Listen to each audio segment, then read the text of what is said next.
Assalamualaikum warahmatullahi wabarakatuh. Saya Ibu Tuti Murdayani, pengajar di SMK Negeri 2 Cimahi, akan memaparkan mengenai materi pencemaran lingkungan.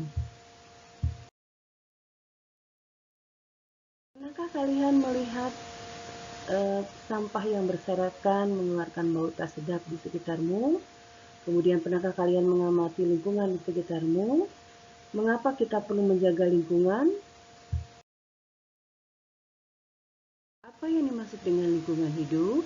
Nah, menurut Undang-Undang Nomor 32 Tahun 2009, bahwa pencemaran lingkungan hidup adalah masuknya atau dimasukkannya makhluk hidup, zat, energi, atau komponen lain ke dalam lingkungan hidup oleh kegiatan manusia sehingga melampaui baku mutu lingkungan hidup yang telah ditetapkan. Pencemaran lingkungan yang kita lihat itu terbagi menjadi 3, yaitu pencemaran air, pencemaran udara, dan pencemaran tanah. Yang pertama, pencemaran air. Air merupakan sumber daya alam yang paling mudah terkontaminasi oleh polutan karena sifatnya sebagai pelarut. Menurut peruntukannya, air digolongkan menjadi 4 bagian. Yang pertama, golongan A, yaitu air yang dapat digunakan secara langsung tanpa pengolahan terlebih dahulu.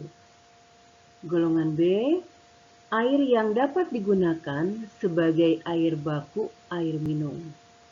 Golongan C, yaitu air yang dapat digunakan untuk keperluan perikanan dan peternakan.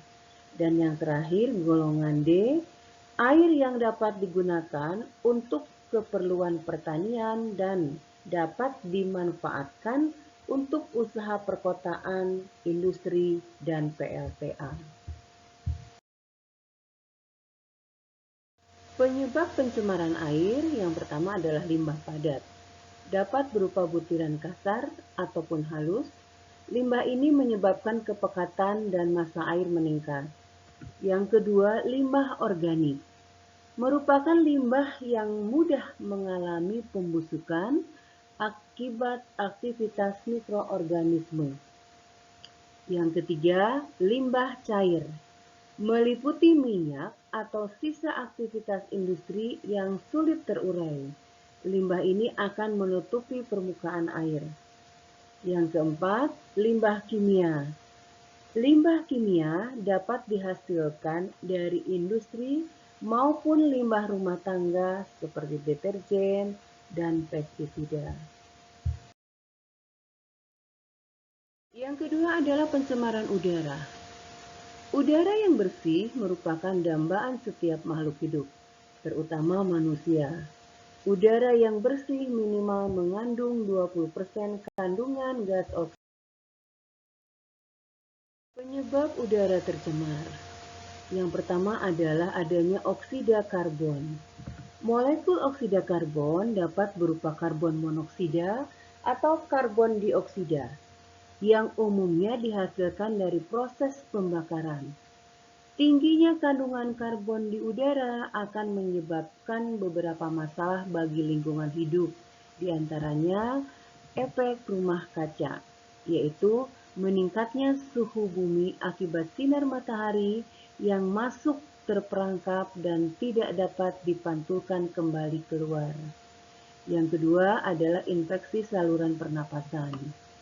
Infeksi pada saluran pernapasan akibat menghirup gas karbon yang mematikan, karena gas karbon lebih mudah mengikat oksida karbon daripada oksigen. Yang kedua adalah CFC atau klorofluorokarbon. Berbagai peralatan pendingin seperti AC dan kulkas pada umumnya menggunakan CFC atau dikenal dengan freon. Freon yang terlepas ke udara akan bereaksi dengan ozon. Nah, peristiwa bereaksinya freon dan ozon itu menyebabkan menipisnya lapisan ozon sehingga membahayakan kehidupan karena lapisan ozon berfungsi sebagai perisai yang menghalangi masuknya sinar ultraviolet. Yang ketiga adalah oksida belerang. Oksida belerang secara alami disebabkan oleh aktivitas vulkanik gunung berapi, tetapi ada juga yang diakibatkan oleh aktivitas industri yang menggunakan bahan dasar belerang.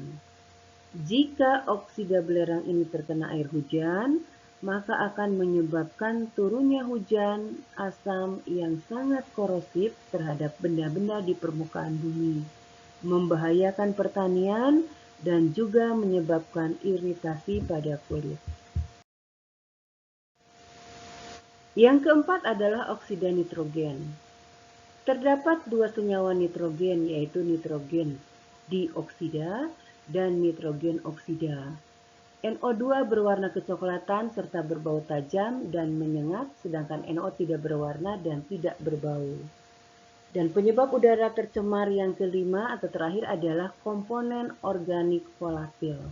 Adalah komponen yang mudah menguap seperti gas metana dan benzen. Jika gas ini tidak dimanfaatkan secara baik, akan menyebabkan bau yang sangat menyengat. Pencemaran yang terakhir adalah pencemaran tanah. Masuknya polutan ke tanah menyebabkan menurunnya kualitas tanah. Ketika tanah mengalami kerusakan, maka produksi pangan akan mengalami gangguan. Akibatnya, produksi pertanian menurun.